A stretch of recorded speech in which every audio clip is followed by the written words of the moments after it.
ထောင်ယူတယ်ဝဲကြာဆုံးတော့ရဲဝမြောက်ကြီးอ่ะလေယူ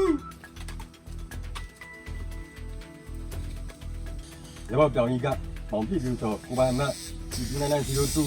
043ဒီ29ရက်4လ2025ရက်နေ့တွင်တိုက်ပွဲအတွင်းပြည်သူ့တာဝန်ထမ်းဆောင်ရင်ဒီနေ့ကကြာဆုံးခဲ့ပါသည်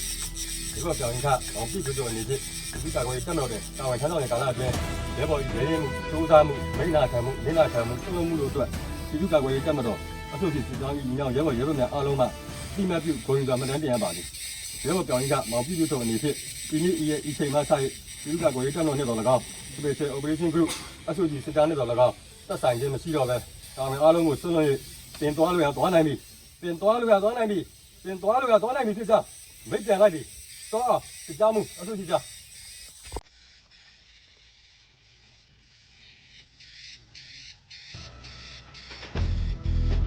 ရဲဘော်ပြောင်းကြီးက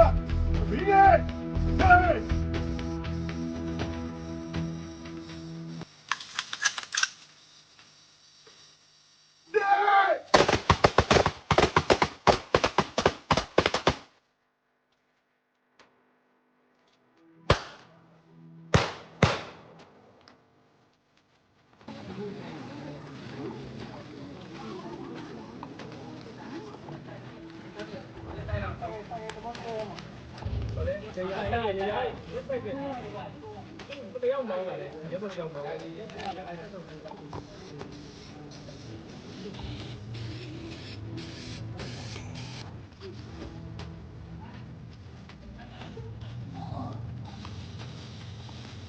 这样没有的。